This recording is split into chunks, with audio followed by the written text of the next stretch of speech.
everyone, my name is Meera. Welcome back to my channel. In college, I had taken up a certificate course in basic Spanish. Ever since then, I just really enjoy watching Spanish TV shows. And more than enjoyment, what really interests me is that I'm able to pick up words and phrases and just really remember them because of the repeated exposure to the language. So today, I am going to be talking to you about 5 TV shows that are definitely worth watching and will also help you learn Spanish, understand cultural nuances and slangs.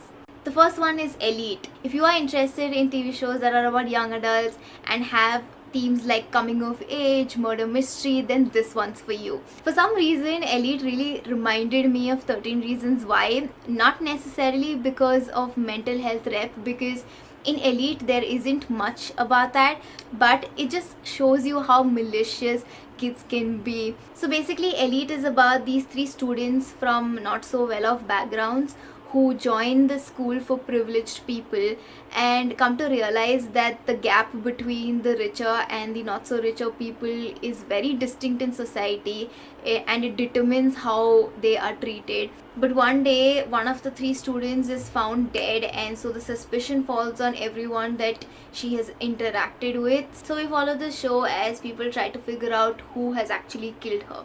Because this TV show is based on the lives of high school students, it deals with topics like friendship, sex, teen pregnancy, students just trying to find their place in the world, identity crisis, etc. I wouldn't say that it's too fast paced, it is well paced and it keeps you engaged because of this mystery. As more and more friendships, relations become clear to us, we begin to wonder who could have actually killed her. Second, Las Chicas del Cable. So this is about 4 women who are working at the first telephone company that was established in Spain in the 1920s. They gravitate towards each other and become fast friends, and it's about how that job comes to mean something different to each of them. For one, it is the ability to choose where they want to work in life. For another, it is about financial independence, and so on. Their friendship is not something that I would call perfect. There are definitely moments where they make real stupid mistakes, but in times of need they do come together and they support each other, and that is something that was heartwarming to watch. Also, their ambition is something that drives the show. It's also a time when communication technologies are just evolving, so that is something really inspiring and interesting to watch. One of the highlights of this show was some of the storylines about love interest, and also about how these women stand up for themselves, become strong enough to voice their own opinions and to put their foot down when needed. Third, Grand Hotel. This is very much like the Spanish version of Downton Abbey because it explores the lives of the upper class people alongside that of their household help. So Julio is a guy who comes to Grand Hotel in search of his sister who works there, but when he reaches, he realizes that his sister Christina has disappeared. So there is also a little bit of mystery in it, as well as he tries to figure out where she is and what has happened to her. He starts working there in order to solve this mystery and becomes enamored with the hotel owner's daughter.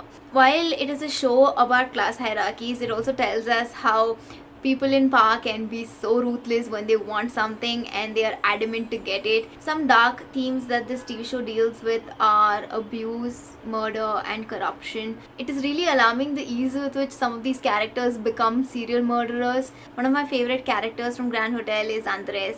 He's sometimes naive and he gets taken advantage of so much, but yeah, he has a heart of gold. His and Julio's bromance was so cute.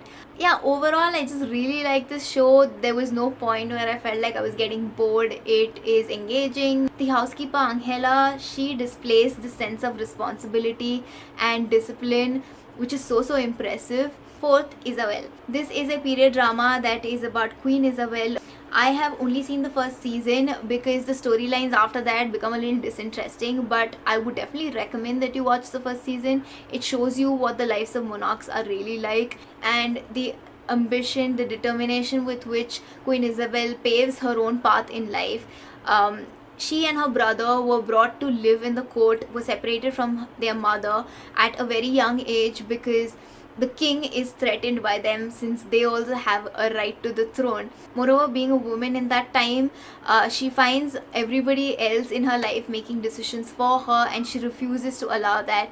So she stands by her word, and by being a great political strategist, she gets people onto her side and fends for herself.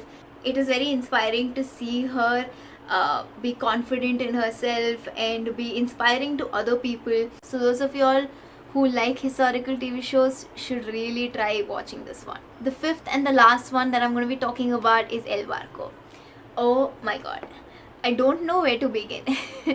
This is a show that I am currently binge watching. There are days when all I want to do is spend 24 hours watching this TV show. So El Barco is a post-apocalyptic Spanish show which follows the lives of a bunch of sailors who, when they aboard the ship North Star, meet with a storm. Just as they are thankful for having survived the storm, they come to realize that the world as they know it no longer exists. All of the continents on Earth are now underwater, and their ship contains the only group of humans alive on Earth. What a plot!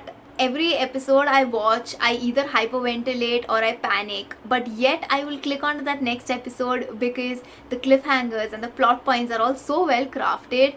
The graphics could have been better, some of the acting could definitely have been better, but the overall plot is interesting enough to keep me glued to the screen.